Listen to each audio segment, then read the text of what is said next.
You are listening to a free version of the Majority Report with Sam Steeder.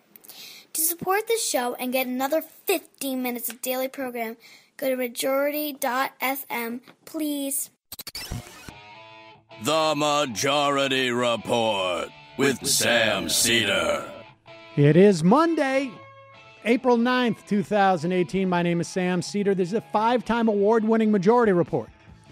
We are broadcasting live steps from the industrially ravaged Gowanus Canal in the heartland of America, downtown Brooklyn, USA. On the program today, the UN meets to discuss chemical attack in Syria. And Israel reportedly bombs a Syrian airbase. It's John Bolton's first day on the job, folks. North Korea announces it will discuss denuclearization. Like I say, Bolton in and the top National Security Council spokesman out. Meanwhile, Jeremy Corbyn calls for UK review of Israel arms sales over recent Gaza killings. U.S. politicians virtually silent. In Oklahoma, teachers on day 6 of a walkout over learning conditions. And how is Scott Pruitt still head of the EPA? Your friendly reminder, ICE is a terror group, and now definitively ineffective policy. Wisconsin Supreme Court Democratic win has Scott Walker on a vision quest. And lastly, Andrew Cuomo, very happily for me, is worried. All this and more, ladies and gentlemen, on today's program. Yes, we are back from our vacation. Everyone is presumably well rested. One can only imagine with this crew what took place over vacation. This week, just get a little house cleaning done. I will be in the last couple of days of the week in Las Vegas at the Mass Torts Conference that I go to twice a year. And many people tell me, and I'm always worried when I go, because I don't know who I'm going to interview. I don't know who's going to be there. I'm not even sure what the major topics of discussion will be. I believe the opioid lawsuits have progressed, and I will probably run into attorneys who are working on those, suing not the manufacturers, and we spoke to a couple of people. I think there are probably suits against the manufacturers. Certainly we talked about the protests that took place just there in New York at the Metropolitan Museum, where Nan Golden, the photographer, was leading a protest where people threw their pills or their prescription bottles into the moat in the Egyptian room at the Metropolitan Museum, which was donated or underwritten by the family, and their name is Sackler. The Sackler family. The prescription bottles were special. They had these special labels on them that said something like prescribed by the Sackler family. Sackler family, of course, are the ones who developed and manufactured OxyContin. And these lawsuits are against the distributors because they have a statutory obligation. You can go back and listen to the interviews we did last October. And I presume we will hopefully try and run down one or two of those attorneys and get an update on what's going on. And then there are other lawsuits. Remington, horrible story about the Remington rifle. One of the most, I can't remember which model it was, but the most popular rifle in the country, which was found to fire by itself. That was that was an incredible story. And but just there's a lot of stories like that, and we'll be talking to attorneys there at in Las Vegas, and I think maybe Tom Hartman may be there. Jenk is sometimes there. All my friends. We'll see. Exactly. I'm back from vacation. But and so and then and that's it. That's it for the house cleaning. We're going to cover some of the stuff that we missed last week. One story that was that took place, I guess it must have been last week, maybe around April 3rd, maybe. Yeah, that would have been last week. There was, and you know that Scott Walker in Wisconsin has now been admonished by at least 2 federal courts to hold a special election, which he refuses to hold because it could change the balance of power in the Wisconsin State Senate. Last week, a Milwaukee County Circuit Judge, Rebecca Dallett, I believe is how her name is pronounced, won a seat on the Wisconsin Supreme Court, which is rather shocking. Remember, following the 2011 protests in Madison, massive protests against Scott Walker and his move to cut health care and to basically destroy public sector unions in that state, there were elections for the state Supreme Court, which would go on to rule on a couple of the ways in which those laws were passed. And Democrats could not pick up a seat on that court. It is the first time in 23 years that a left-of-center candidate has won an open Supreme Court seat in the state. And she won by nearly 12 percentage points. Conservatives still control that court. Their advantage has gone from 5-2 to 4-3. There was even outside spending. No one was had an outsized amount of dollar support. And so Scott Walker is nervous. So nervous that he's pulling an Andrew Cuomo and coming out and pretending he's supporting policies that are to the left of him. Here is Scott Walker's announcement, if you can handle this, honestly. I wonder how this faux sincerity goes over. But understand, Scott Walker is putting this out to people who don't know, with all due respect, an eighth of what you know about policy.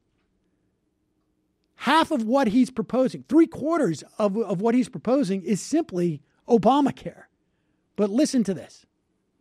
Providing stability in healthcare is a major part of our ambitious agenda for 2018. To provide comfort and stability, I propose enacting a law that will guarantee coverage of pre-existing conditions so that someone who has cancer or another serious disease or ailment will not have to worry about obtaining coverage or keeping that coverage. Pause it. Well, federal law in this country makes it impossible to deny someone coverage because of pre-existing conditions. That is what is known as Obamacare. So that initiative should be pretty easy to implement. It just basically involves telling your state regulators, you know that federal law that you've been complying with? Continue to comply with that law. Let's go on. For retirees, I propose that we make senior care a permanent program provided by the state. For the small number of people. So this senior care, how are they going to make this a permanent program provided by the state? They basically are just going to take the federal dollars, I guess, presumably from Medicare, which provides for health insurance for seniors. We're going to change the name, probably come up with a new logo, see if we can get a waiver from Donald Trump's Health and Human Services. The Badger Care? Exactly. Well, Badger Care is what he rolled back in 2011. maybe he's bringing some of that back. See, I could take away, but I can also give back. For the small number of people who seek coverage through the individual market, not through their employer or through Medicare, but on the individual market, I propose that the state provide assistance to keep those premiums from making health care coverage unreachable for our fellow citizens. Under Obamacare, the so-called Affordable Care Act, premiums for people in this individual market are going up a whopping average of 36%. Pause it. Now, understand that the state has the full ability right now to A, tell their insurance providers you can't raise your rates that much, and B, to provide subsidies on their own. There's nothing about Obamacare that is prohibiting Scott Walker from taking these measures prior to now. Average of 36%. Some will see larger premium increases. For example, a 21-year-old living in Brown County could be facing increases as high as 105%. Pause it. Now, a 21-year-old in any county in the country is eligible to be on their parents' health insurance program until they're 26 because of Obamacare. And I got news for you. That 21-year-old, the reason why it's going to be 105%, because that 21-year-old may not be buying health insurance. You're one of the Obamacare plans. This is unsustainable and unacceptable. Today, I propose a Health Care Stability Act that will keep premiums at a reasonable level right here in Wisconsin. This is a market-driven approach to bring stability to health care in Wisconsin. Pause it. You know, there's another market-driven approach to bring stability to health care, and that is called Obamacare. To the extent that Obamacare is not working, it's because it's a market-driven approach to bring stability to health care. But if you want to try that again, be my guest. To healthcare in Wisconsin. You see, we will lead while Washington fails to get the job done. It will provide stability and peace of mind for our citizens. These reforms will help us move Wisconsin forward. Is there a more despicable human being, disingenuous, incredible liar who tries to do so with more false sincerity? I mean, I can think of some contenders, but he's up there. The only thing I can give him credit for is for not wearing a sweater, but by wearing it like a sweatshirt like with a fleece? V-neck, with the fleece with You the like zipper. yeah. Because that's he knows if he wore the sweater, that would be just too much. So the fleece is what's really going to sell it. That's what he told his people. I just want to whisper in all these people's ears, like, hey, you know what would really own the libs? Single-payer health care. I swear to God that 6 or 7 years ago, I would hear these ads on right-wing talk radio for the True Obama documentary. And me and Tom Sharpling were talking about putting out a documentary about Obama that leads with, and we will never give us the single-payer health care that we should all demand. See if that we could just That's exactly right. get conservatives to pay. That's what I've always said. for- You gotta speak on their wavelength. You got to speak. Gotta speak on their wavelength. Call it something great, like awesome America individualist care, but it would actually be Right. just like really good health care. Patriot care. Yeah, it's just Patriot Care. That's simple. Folks, Cuck-free care. as you know, I think I'm fully recovered, although my voice is still a little bit messed up, I think, from that pneumonia situation. My God, if there's anybody in this office I love it. who should not be giving me Actually, excuse me. Wait, hold on. I got a headache. Yeah, I was going to say, I got to step out, listen, guys. I don't feel too well. right, I'll exactly. see you in a couple of weeks. This is actually good for you, but it was very important to me to be as hydrated as possible. That's what everybody kept telling Important. me.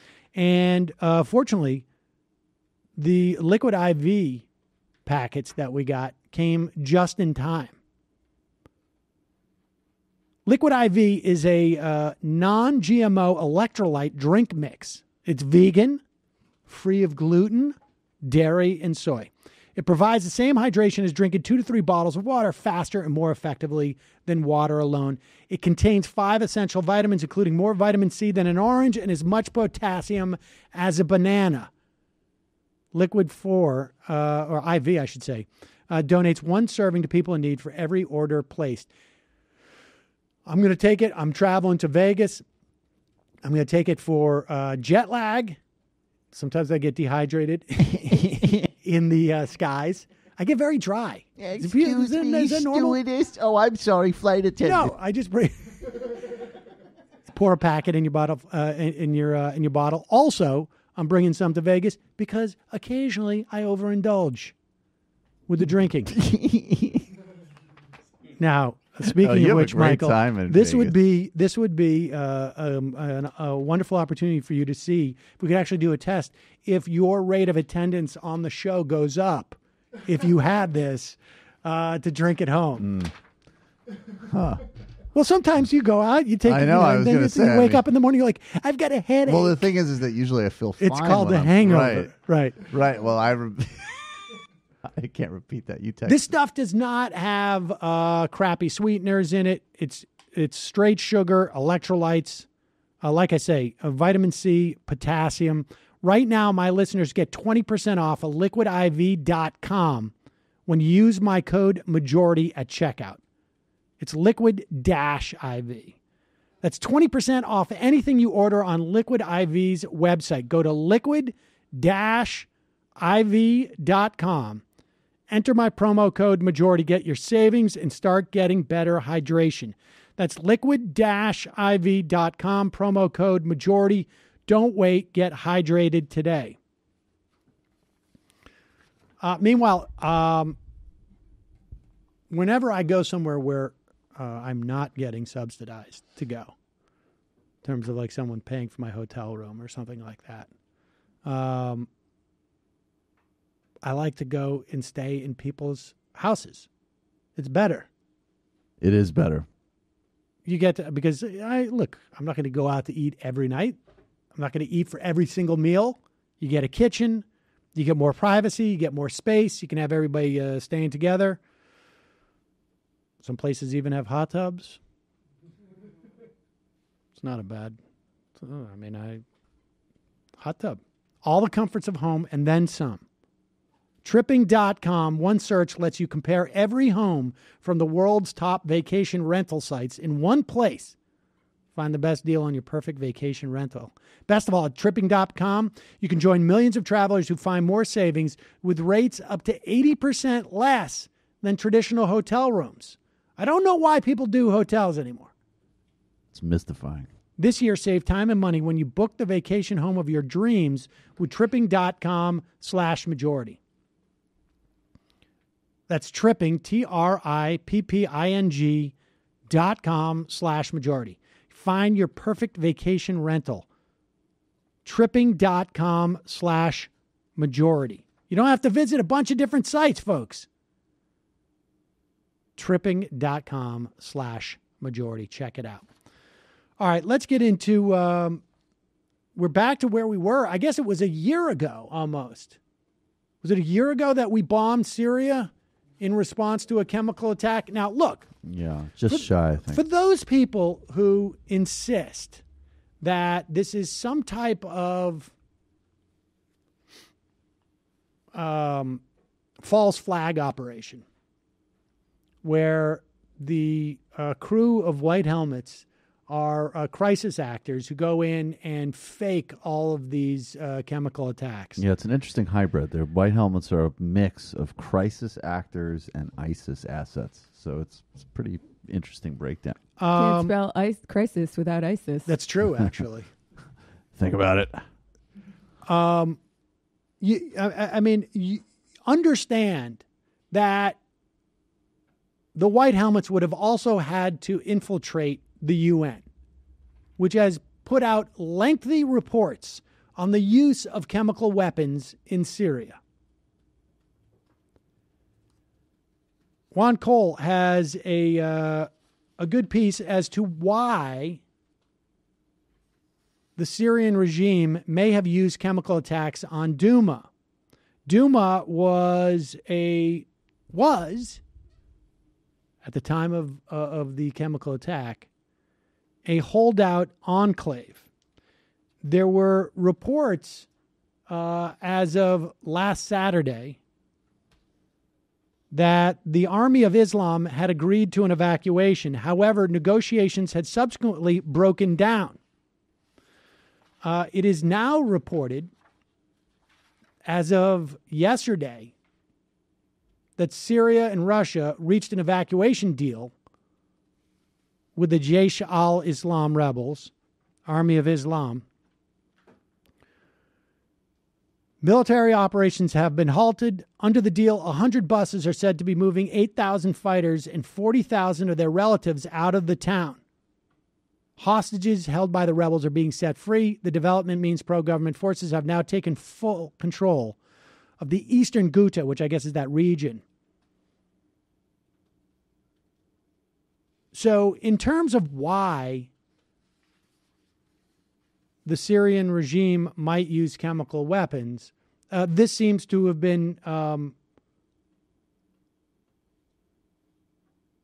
possibly explained by the fact that it was, the last nudge that the Army of Islam needed to exit Douma.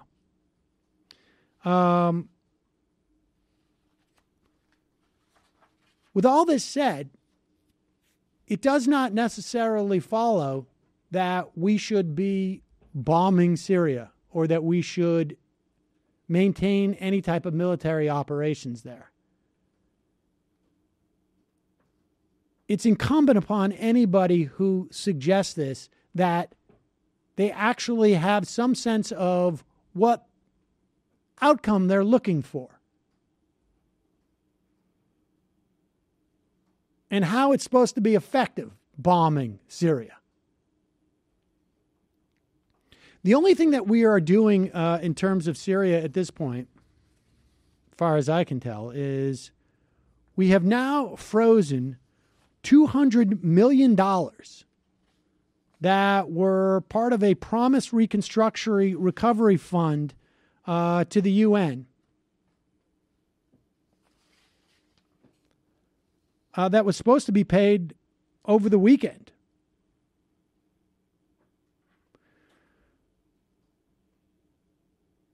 A humanitarian official, Jan Egeland, who serves as an advisor to the UN in Syria, told reporters that in the first quarter of this year, only 7.7% of the required funding for humanitarian operations have been received.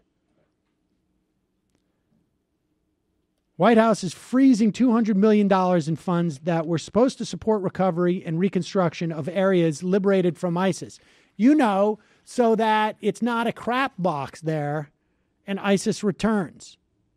One of those areas is Raqqa.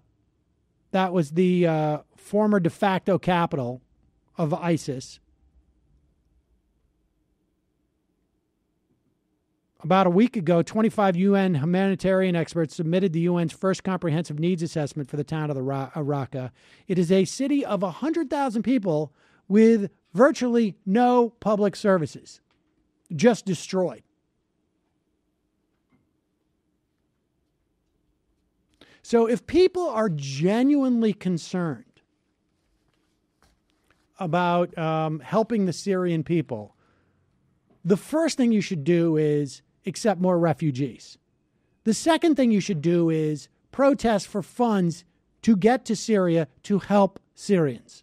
And we also, I will add, we should keep a U.S. military presence in Rojava for now so that the Kurds don't fall like they did in Afrin.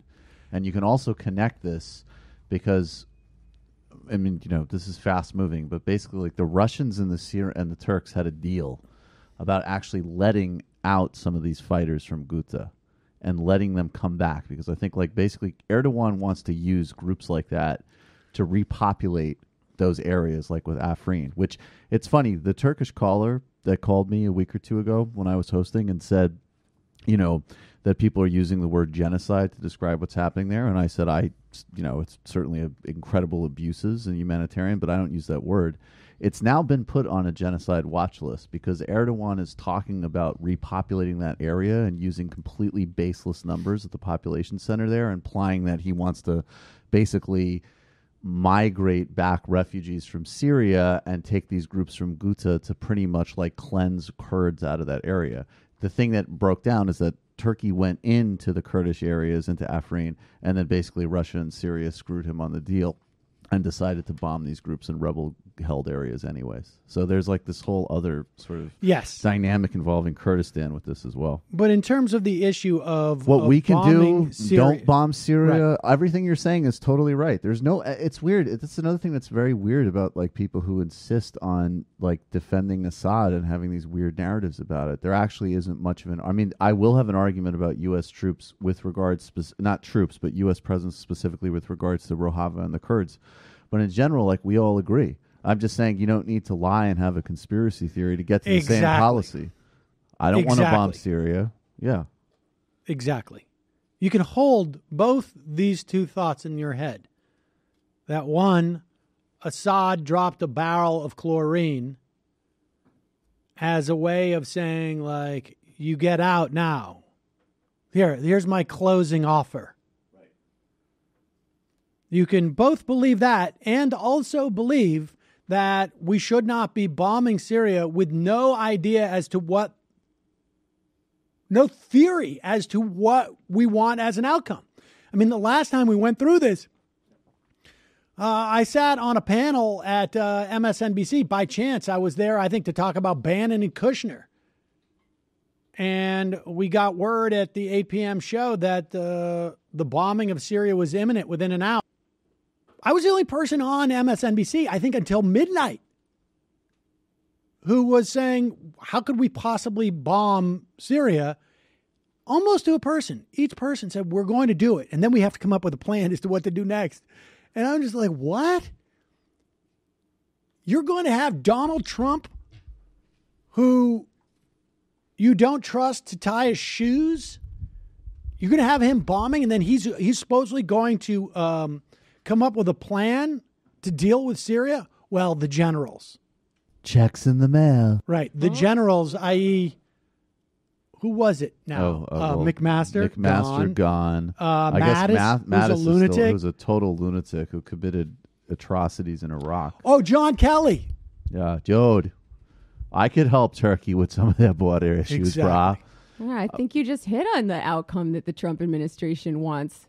Which is what? Which is more support from Americans and support from the media. Like the last time Trump got a bunch of positive press coverage was the time you're describing right now. Was it a year ago from now where Fareed Zakaria said he's finally become president? Today has become a president. Like, give me a break. But I do want to just maintain that specifically with regards to those Kurdish areas, the backing that we have given them should absolutely continue. And actually, Murray Bookchin's daughter, actually that is part of her solidarity work, is actually agitating to keep that logistical and military support for those regions. And I agree with that 100%. A moral obligation. I mean, it's not like we haven't screwed up. It's a different by the way, group of people. Yeah, it's a moral obligation. And by the way, if you even care, beyond rhetorically about ISIS to any extent, or even the idea of like maybe Kurdish areas could be a place where refugees could go and have some minimal standards of not being in a totally abusive environment. So,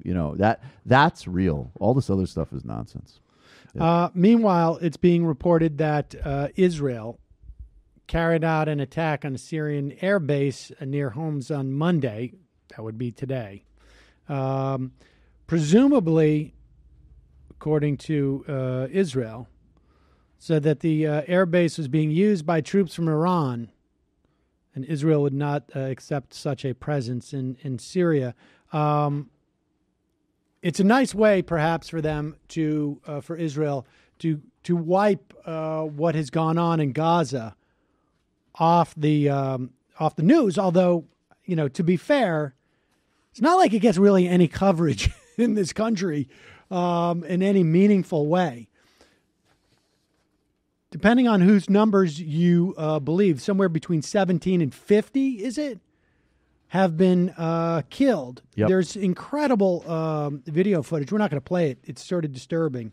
Of snipers, Israeli snipers, firing on protesters with tires. I might play some of it tomorrow. Roll roll tires down a hill, and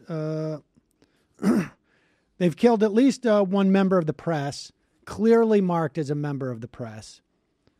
And clearly shot in I mean, if you watch the video, like marked as a member of the press and not much confusion. Like no, he's wearing a huge vest that says press on it. They shot the guy. No, without a doubt. I mean, there's no doubt of what's going on there. You know what the Israeli talking point on the tire burning is, though?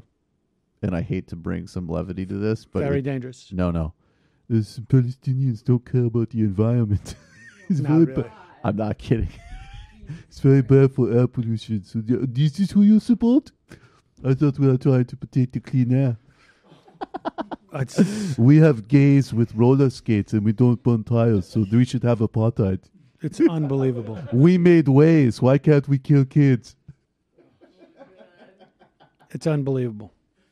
Corbyn in Britain has called for a review of the UK arms sales to Israel.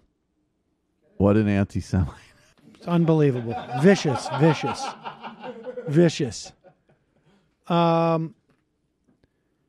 The Intercept?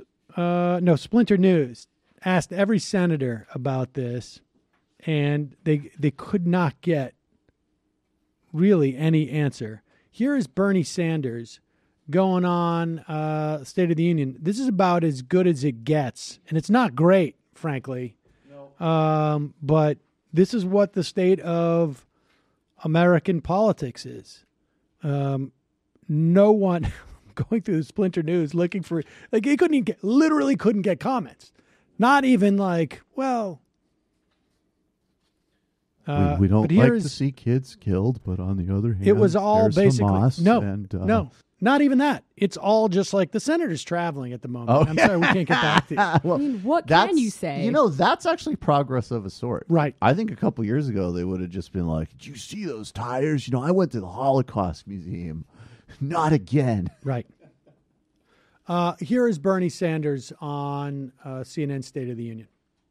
Let's stay in that region for 1 second, because I want to turn to the violent clashes in Gaza over the weekend. You tweeted about this yesterday. You know, one thing I heard on, I think it was on the radio. Maybe it was like on one of, it was like a 10-10 wins, or it was, you know, the 3 or 4 minute news brief that they give.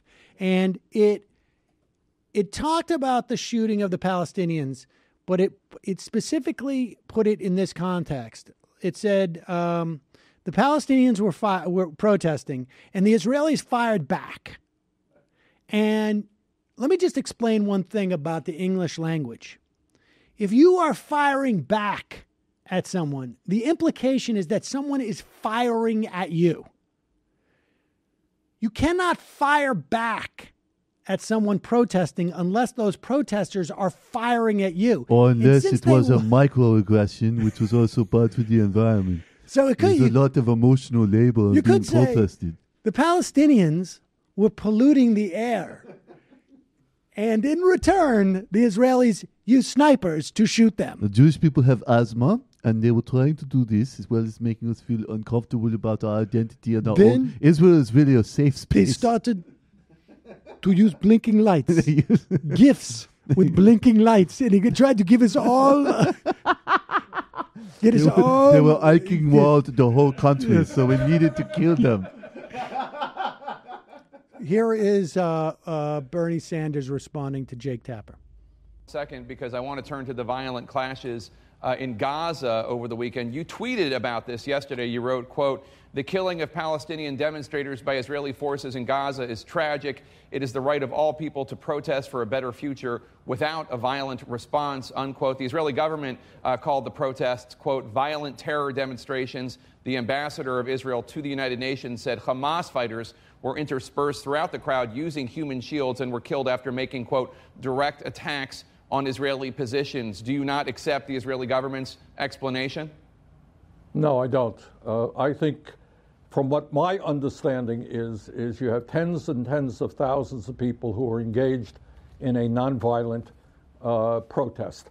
I believe now 15 or 20 people, Palestinians, have been killed, and many, many others have been wounded. So I think it's a difficult situation, but my assessment is that Israel overreacted on that. But again, the bottom line here is that the United States of America has got to be involved in dealing with the terrible tragedy in Gaza. You know, whether it is Syria, whether it's Yemen, whether it is Gaza, we're looking at the need for the international community led by the United States to deal with that situation. Gaza is a disaster right now. Youth unemployment is off the charts, and we're going to continue to see those kinds of demonstrations and protests unless the world community recognizes the problem in Gaza and brings the Israelis and the Palestinians together to start addressing those problems. So basically, the best we can do in this country with our politicians is Israel overreacted, but the real problem is the United States is not getting in and being a fair broker. Now, it is the case that our ability as a country to even pretend that we're a fair broker has been severely diminished. I mean, we're simply not. But we're simply not. But I mean, there was certainly for years we could maintain that posture, at least performatively, and that's over. And really, there is no institutional dissent. There's no institutions out there that really in any way fundamentally dissent from our policy in regards to Israel. Well, in Israeli politics, is actually a forerunner, arguably, of things like Trump in a lot of ways. I mean, it was a Tea Party country, at least starting for, since Netanyahu was brought back into office in 2009. And the same kind of, it's unique. I don't know what it's the a point unique is. situation. No, there are a lot of parallels. Do you think that American politics have been infected by Israeli politics? I think there's a ton of parallels, and there's no doubt. And in fact, there may be American politics actually undermined Israeli politics when Of it was course. ahead of American politics. Right. So, and Which the is Israeli hard right, when they were the first, like when you moved to Netanyahu and Naftali Bennett and all these people, and they actually just started in the last couple of terms just being like, why do we even have to pretend anymore? Why don't we just overtly do this? Yes, I think that does reverse back to Trump, and there is a parallel with Republican I'm sure politics. there's a parallel, but I don't think there's any causal connection. I mean, if anything, the fact that the Bush administration pushed for elections, even I think before both the Palestinians So you're talking about and the ones frankly in the Gaza? Israelis, and the Israelis even wanted that. I think was far more problematic. I don't know if I'm talking about Israeli politics influenced the U.S. politics in the development of the Tea Party. I think right wing politics has definitely been influenced internationally by Israeli right wing politics and modern ethno politics. But I mean, we can get into that later. But the other thing that's kind of funny about it, I mean, it's definitely true. But I like how Bernie, even when he's talking about Gaza, what really sets him off is youth unemployment. Right. He's just like, they're getting killed, and the unemployment rate is unacceptable. He's always, that's a real problem. He finds his circle. Right. He finds his just like. Well, it's indicative of the situation there. I mean, obviously he doesn't have the ability. I mean, however you want to characterize this, but American politicians do not have either the ability or the guts, or however you want to phrase it, to say, look, it's an open air prison.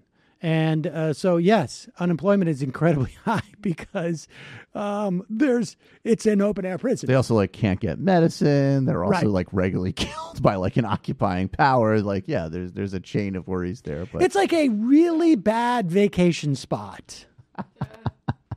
No, where no one is vacationing. Ramallah is like a really bad vacation spot, I could tell you. I mean, I think at this point in America, we should encourage anyone who's even willing to say anything critical of Without Israel. a doubt. Maybe, hopefully, he'll spend some time with Jeremy Corbyn and talk about foreign policy a bit. No, he's never going to be as far. It's just a different context there. But it is changing. Him, I mean, look, we saw even in the context of when Netanyahu came to speak, I guess now 3 years ago, you had a half a dozen Democratic senators, even our conservative buddy, ones, Tim Kaine, didn't show up to hear Netanyahu speak. And in the context of American politics, that's a big deal. I mean, I think we're not too far away before the Democratic Party becomes far less reliable in their complete genuflecting to Israel and the Israeli lobby. So, but I mean, God, it really is shocking to see people continue to try and justify this behavior. I mean, it's just shocking. It really is shocking. Funny if Tim Kaine actually was an anti-Semite, like all this other the smears for everything up, but Tim Kaine's like, I just can't sit with more Jew talk. Well, the fact of the matter is, it's not. I just can't take it anymore. There is no inconsistency between being an anti-Semite and being virulently pro-Israel. Yeah, I was going to say the most anti-Semitic people are the most pro-Israel people in the world today. Let me just finish what I was saying. That there's a lot of been written with the Israeli government making common cause with right-wing fascist groups in Europe. The vast majority of so-called Christian Zionists in this country, their vision for Jews is, for at least like 2/3 of them to burn in eternal hellfire. Now, maybe that's not anti-Semitism. Maybe that's just like, the way things got to be. But I don't feel too comfortable with that prescription, basically because of the eczema. Eternal hellfire is horrible on my skin. Man, that is such horrible. That is horrible on my skin. It's like horrible. The most Borscht Belt thing I've ever heard you say. What are you gonna do? That says a lot. All right. Also, I think when we left, the story out of Oklahoma, and Oklahoma teachers were highly influenced by what happened in West Virginia. The story out of Oklahoma was that the state Senate, the legislature, had rolled back tax cuts on things like alcohol, tobacco, and oil drilling as a way of paying teachers higher salaries. Oklahoma, I don't know if it was number 49 or 50 in terms of what teachers were making. However, though the teachers were granted a pay raise last month, they are now into their second week of a walkout because of the state school facilities, the lack of equipment, the lack of textbooks. They need more spending, not just for their salaries, but for actually supporting education more broadly.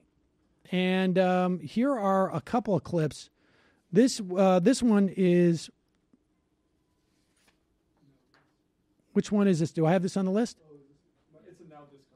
Okay, this is a compilation of a bunch of teachers as to why they're out striking. We got a couple more clips. Science, and then I also wait tables and bartend. I'm a high school sports official, Little League coach, and then I have another part-time job as an Uber driver. You work at the zoo? 48th in the nation for pay. I head coach 2 sports. I was an adjunct professor. I picked up DJing, videography. I play in the Philharmonic. Any type of handyman. Worked at Walgreens and worked at Steinmart. I can build a fence. I can make a gate. I have a teacher that is working at Ross. I saw her there one time. I said, I didn't know you worked here. She said, yeah, I just don't get paid enough. I clean the school. After I finish teaching, I go in and get my janitor cart, change my clothes, and clean the school. I'm a photographer on the side. So I've seen teachers, and they work at restaurants because they have a better chance of getting a good retirement in that job than they do being a teacher. I've dog sat. I sell my own art. I teach English online to kids in China. I drive for Uber on the weekend sometimes, just to get a little extra cash. Playing gigs as much as I can. I actually sell like homemade lip balms and soaps and things like that. I got $5,000 when I first started and haven't seen a nickel since as far as a raise goes. And I'm supposed to support my family. That ain't right. I just do anything I can to make ends meet, but I love to teach, and so it's the sacrifice I'm willing to make. Now, see, that's the thing. You don't want people like that in the teaching business. People who don't have an entrepreneurial, can-do American spirit. Uniquely American. Uniquely American.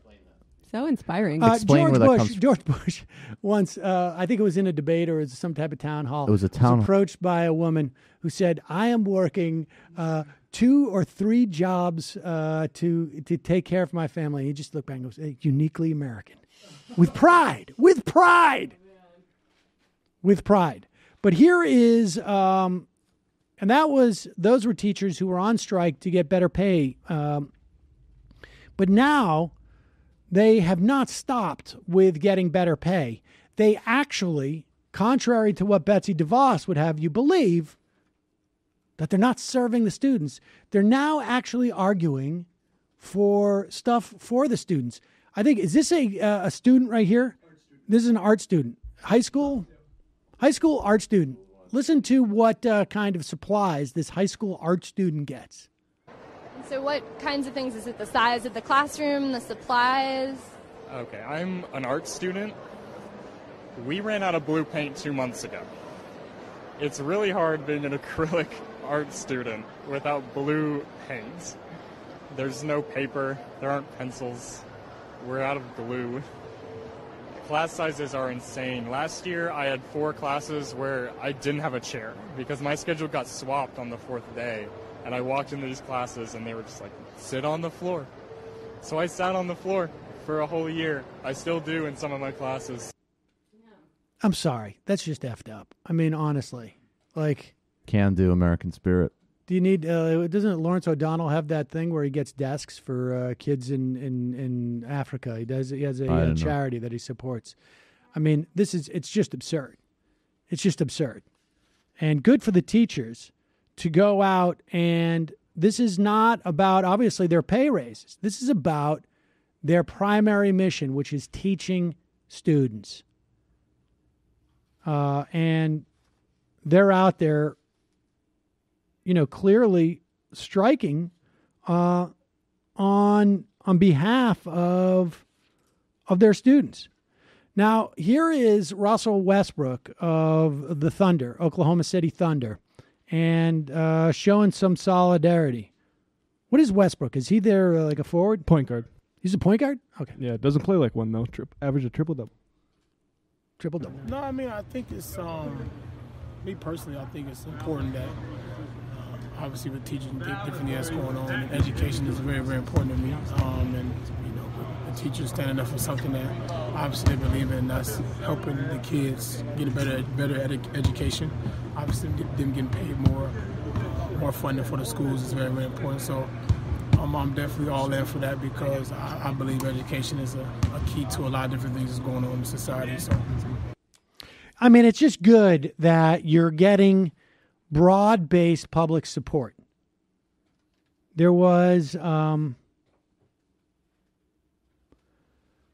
interesting piece during our break by Corey Robin on juxtaposing the support that teacher strikes are getting now, particularly from the center left, as opposed to during the Chicago teacher strikes.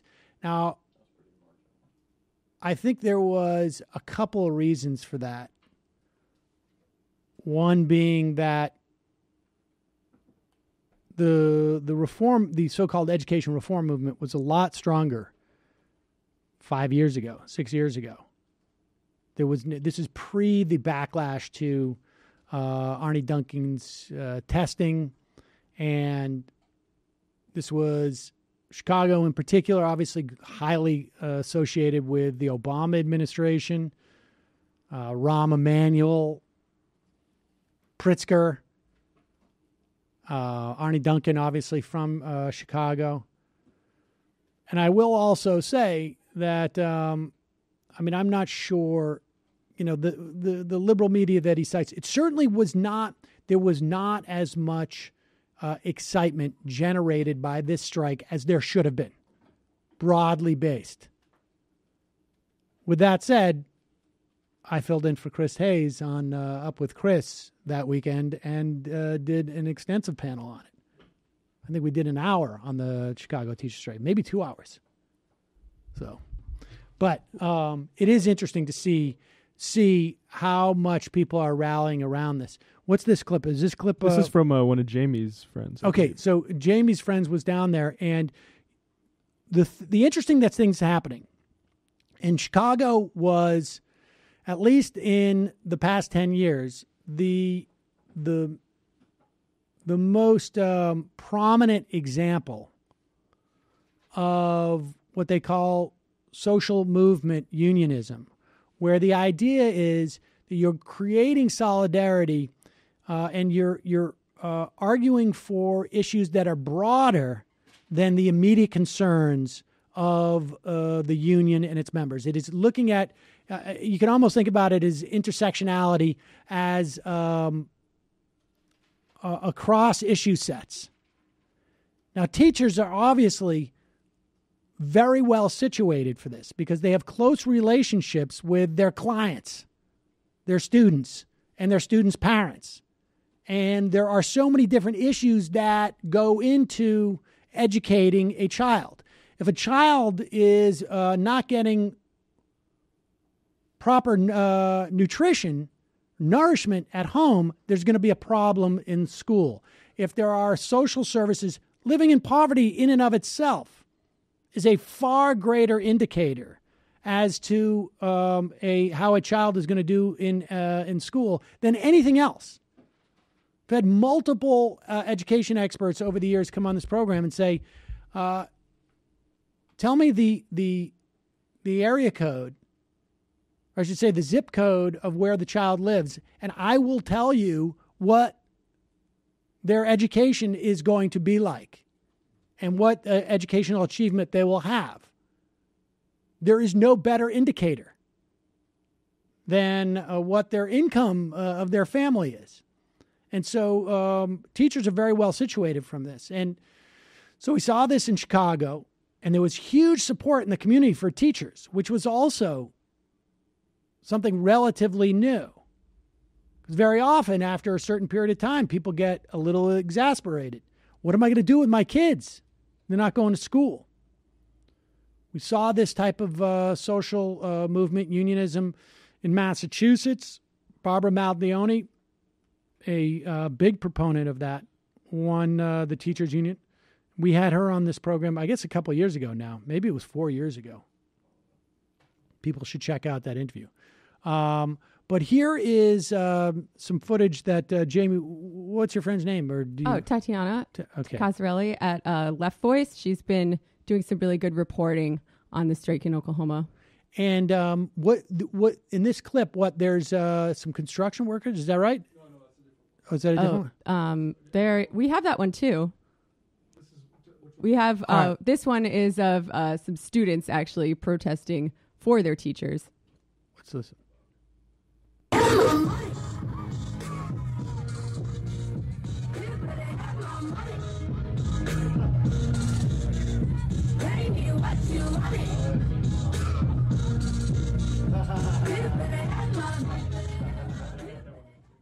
All right, so we got some students protesting, and do we have that footage as well?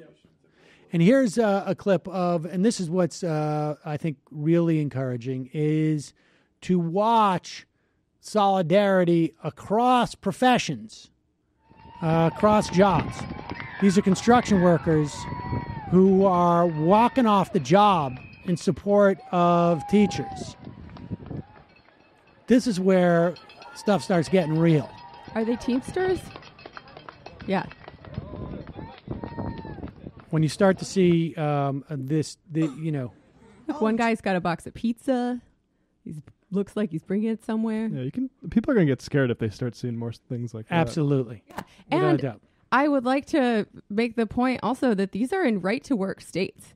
And a lot of these strike actions are being organized from the ground up, from the bottom up. They're not as mediated by unions as one might expect. And I think it provides a really inspiring model for how we can have worker struggle even with when a very small percentage of the population is in an official union. And in sort of the wake of, and we're anticipating this, of what's going to happen with the Janus case, when you essentially effectively get right to work, a federal right to work, so-called right to work laws. I mean, that's the effective of it. Is that what we talked about with Jane McAlevey last time she was on the show? McAlevey came and spoke about that, broadly speaking, in the wake of anticipating the Janus case.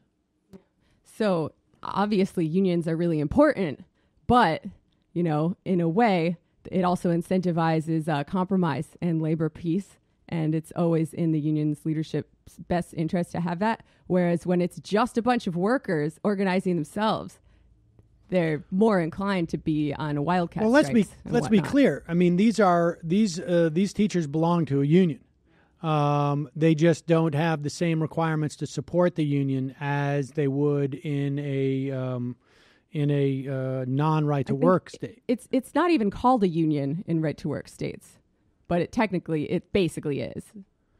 Yeah, I don't know semantically if you would call it necessarily a union. I mean, you can have a union. It's just a question of whether or not everyone is responsible for paying in any type of agency fees. I know in West Virginia it's called like an association or something. But I don't know if I would go as far as saying that all union leadership necessarily is looking to cut a deal and create labor peace. I mean, the flip side of people not being unionized is that, things like Taft-Hartley doesn't apply to them in the same way. Hey, Matt. But I don't know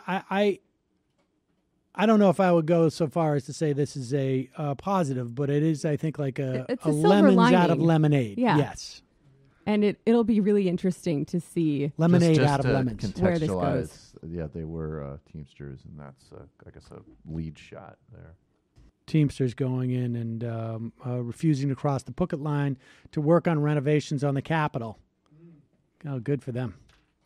All right, look, we're going to take a break, go into the fun half. Well, you know what? Let's play this story, though, before we go. There's two stories. ICE, apparently over vacation, still exists, and they're still basically a terror organization as far as I'm concerned. And, story after story about what's going on with ICE.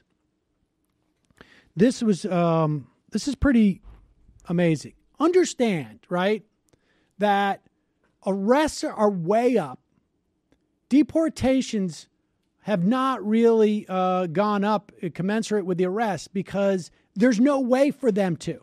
The system is overloaded. So basically all you're doing is sticking people in legal limbo. You're making it impossible for them to work. And the idea with these high-profile deportations, deporting people who've been here for 30 years, deporting a doctor, deporting a chemistry teacher. The idea is to strike fear in the hearts of the immigrant community. I got a story here of, despite the fact that Mattis, Secretary of Defense,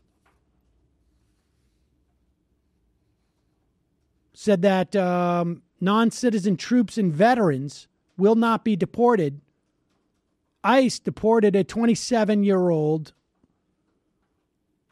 Zhuang Zhu, who had enlisted in the Army and was caught in an immigration dragnet involving a fake university set up by ICE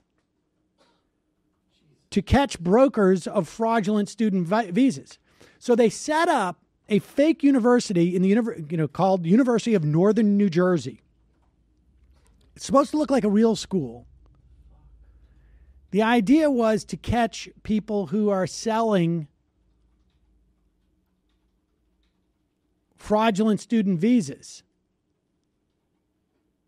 This guy signed up for this university, went into the Army, and now apparently there's a ton of immigrants who are suing the federal government as victims of federal entrapment. But remember now, We're not seeing an increase in deportations necessarily because the system cannot handle it. And if you're one of those people who are under the misguided notion that the self-deportation is a policy that would be effective for your stated goals, which are to get rid of immigrants, the number of border crossings by immigrants without documentation, unlawful border crossings, have gone up in the past 3 or 4, 5 months, which should be an indication to you, if you are one of these people, that maybe we get immigrants in this country, undocumented immigrants in this country, not because what we're offering is so great, but that what we're offering is so great relative to the places that they are coming from. In other words, this is not a pull situation, it is a push situation. If you are facing potential death because there's so much violence in where you live, you will go to a country that is still even hostile towards immigrants. It's worth it to you.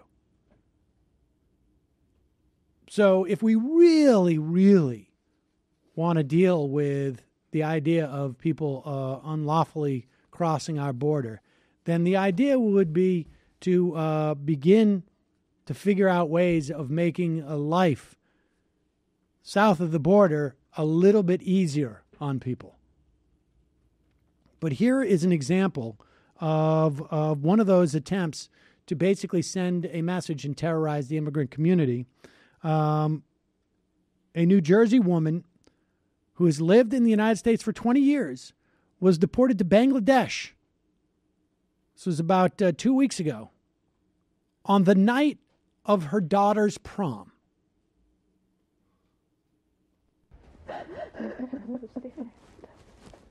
All new at 6, an NBC 10 exclusive. A mother weeping hours before she will be torn away from her children. The undocumented mom who lives in South Jersey will be forced to leave the country tonight. All she wants to do is stay. Stay with my kid.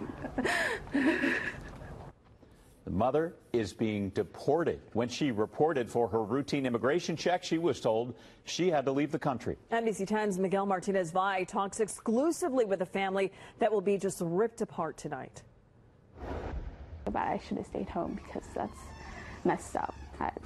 It's just, school is really stressful sometimes, and then this too is like stressful. After school, Shajida Sikander sits in the kitchen with her mother, Selena. A place the pair have spent countless hours together, working on homework, talking about the stresses of life. They've been here before, but after tonight, they may never be here together again. I don't really know when I'm going to see her next. Tonight, Selena will be deported. After 20 years of chasing the American dream with her family, she'll leave them and their New Jersey home behind with a one-way ticket back to Bangladesh. They kind of told her if she doesn't buy her own ticket, they're just going to put her in the cell and then she's going to be sent off. So obviously, it's my mom, I'm never going to make her go through that. Her husband, their father, was deported in November. She was given a 6-month reprieve, but tells me her request to hold off her own deportation until Shajida's high school graduation was denied. Still, the honor roll student tells me she plans on succeeding in school for her mother. Sometimes when I try my best, and then like just to see her like feel so proud of me, it's like amazing. Today she's feeling that pride and hugging her mom extra tight. She doesn't know the next time they'll be together again.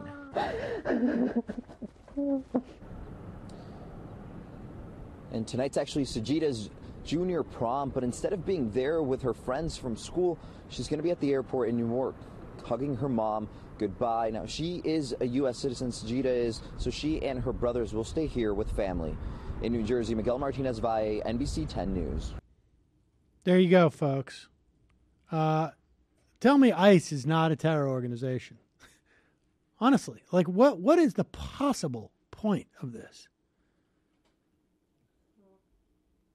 I think the Steve Bannon endgame of it is to deport everyone who's not from America and then have have white people do low wage jobs. But the problem is that there's not enough capacity to deport everyone. So really what the agenda is to create enough fear in this community that people leave. But as we are seeing right now, in the most dangerous way that you can attempt to get into this country, because half of the undocumented immigrants in this country are here on overstayed visas. The most dangerous possible way that you could enter into this country, we're seeing an increase in those people, because the reason why people come here is because of their situation in their home country. Or, maybe they have kids here. God forbid.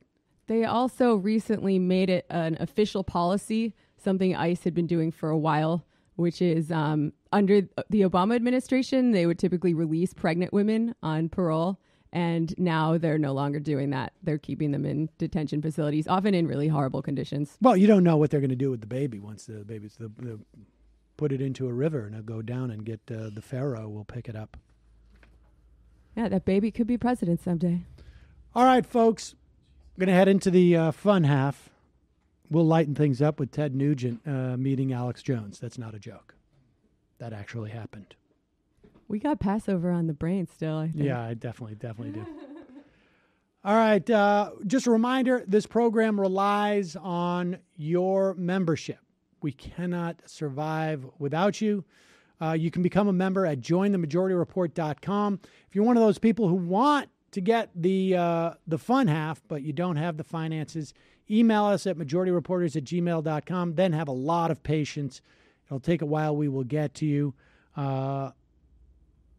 Jointhemajorityreport.com. Don't forget, tomorrow night, Tuesday night, TMBS. You can subscribe on iTunes right now, and then you don't have to remember to check it out on Tuesdays. But you could also check it out live on video at our YouTube channel. Do you know who the guest is? Or anytime on video. Doug Lane from Zero Books, and then the great Gene Bajlan. Gene is in studio. Double in studio. Oh, well, that's right. You're here. Yeah, he's here. Gene is with us sitting on the couch. Talking about the Kurdish stuff and the Jeremy Corbyn anti-Semitism stuff. Ugh. Among many other things. And check out Jamie's Patreon at patreon.com/Jamie Peck.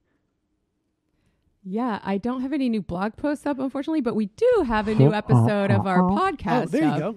That should be enjoyable for anyone who enjoys my blog. It's still in soft launch mode, but it's patreon.com/theantifada, and it's linked from my own Patreon blog as well. So you can go to that central clearinghouse there. And also, I got one or two emails about the Ring of Fire interviews we did last week. Ring of Fire we do on a weekly basis. It is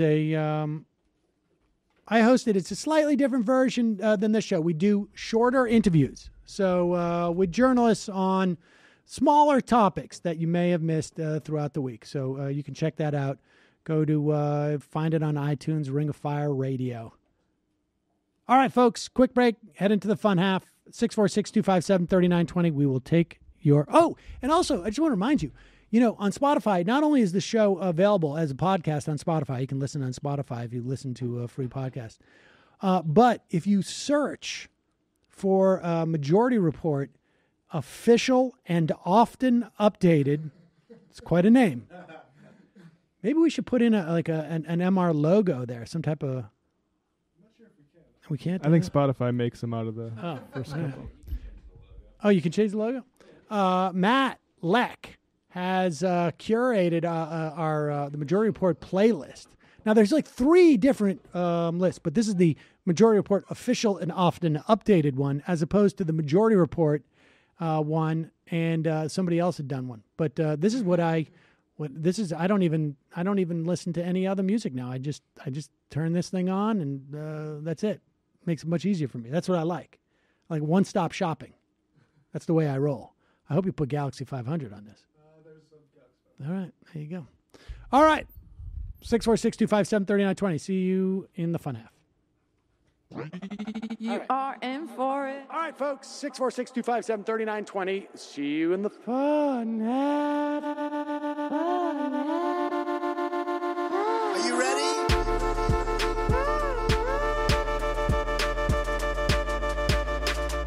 Who sent us this? Alpha males are back. Boy is back. And the alpha males are back.